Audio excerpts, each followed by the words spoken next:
اسی ماحول نے ادنا کو اعلیٰ کر دیا دیکھو۔ اسود الغابہ میں ہے حضرت سیداتنا ام رعلہ کشیریہ رضی اللہ تعالی عنہ بہت ہی فصیح البیان تھی۔ عرض کی السلام علیکہ یا رسول اللہ ورحمۃ اللہ وبرکاتہ، ہم عورتیں گھر کی چار دیواری میں رہتی ہیں، مردوں کے تسلط میں ہیں، ہم ان کی اولاد کو پالتی ہیں، ان کی آسائش کا انتظام کرتی ہیں، ہمارا بڑے بڑے لشکروں میں کوئی حصہ نہیں ہوتا۔ آپ صلی اللہ تعالی علیہ وآلہ وسلم ہمیں وہ طریقہ ارشاد فرمائی جس سے ہمیں اللہ عز و جل کا قرب نصیب ہو۔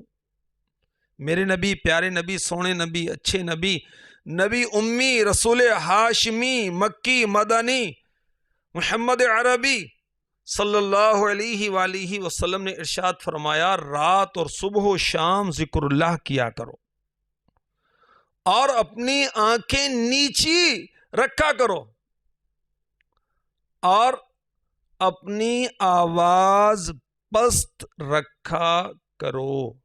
ناظرات وہ غور کریں کہ آواز پست رکھتی ہیں بلند رکھتی ہیں، نظر نیچی رکھتی ہیں یا ادھر ادھر دیکھتی رہتی ہیں نظریں؟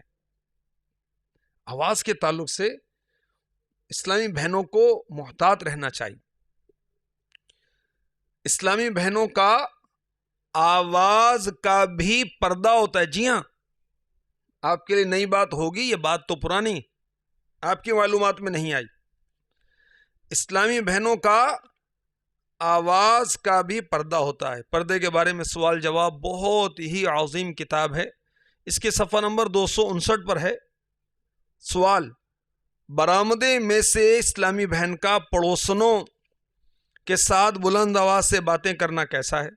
اسی طرح عمارت میں اوپر نیچے رہنے والیاں ایک دوسرے کو پکاریں، آپس میں زور زور سے گفتگو کریں، کیا یہ مناسب ہے؟ جواب: امیر اہل سنت کا جواب: یہ انتہائی غیر مناسب ہے، کیونکہ اس طرح گفتگو کرنے سے غیر مردوں تک آواز پہنچنے کا قوی امکان۔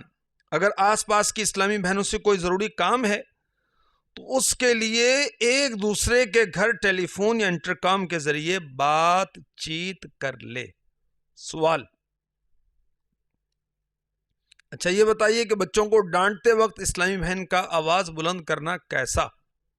جواب: اسلامی بہن کا اس طرح ڈانٹنا کہ آواز گھر سے باہر نکلے انتہائی نامناسب اور مضحکہ خیز ہے۔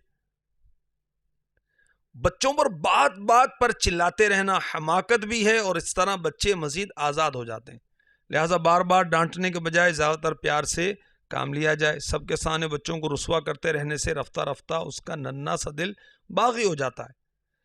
بچے کی موجودگی میں کسی معزز شخص سے اسی بچے کے بارے میں اس طرح کی شکایت کرنا، مثلاً اس کو سمجھاؤ یہ تنگ بہت کرتا ہے، بہت شرارتی ہے، ماں باپ کا کہنا نہیں مانتا وغیرہ، عقل مندی نہیں، کیونکہ اس سے بچے کی اصلاح ہونا درکنار، الٹا ذہن یہ بنتا ہوگا کہ مجھے ماں باپ نے فلاں کے سامنے ذلیل کر دیا۔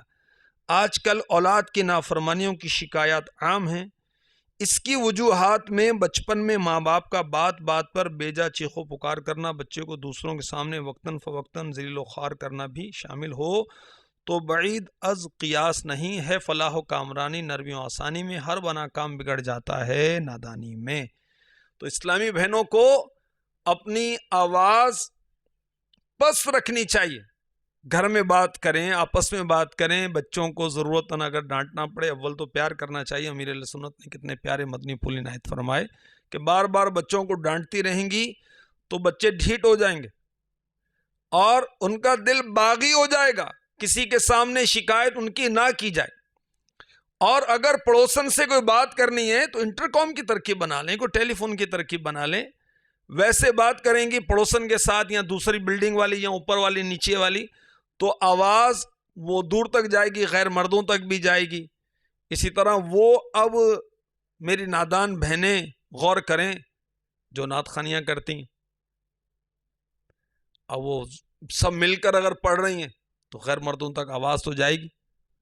جب اسلامی بہنوں کا اجتماع ہو رہا ہے، کہیں محفل نعت ہو رہی ہے، اجتماع ذکر و نعت کا سلسلہ ہے، مدنی ماحول میں ہے، ماحول کے علاوہ کا ہے، اگر خواتین جمع ہو کر کوئی نعت پڑھ رہی ہیں، مل کر پڑھ رہی ہیں، تو ان کو مرد چھوڑنے کے لیے آئے ہوں گے، باہر گلی میں ریل پیل ہوتی ہے، آنے جانے والے مردوں کا سلسلہ ہوتا ہے، ان تک آواز پہنچے گی یا نہیں پہنچے گی؟ ضرور پہنچے گی، کمرے کے باہر تک جائے گی، بالخصوص جب اسلامی بہنیں مل کر پڑھیں گی۔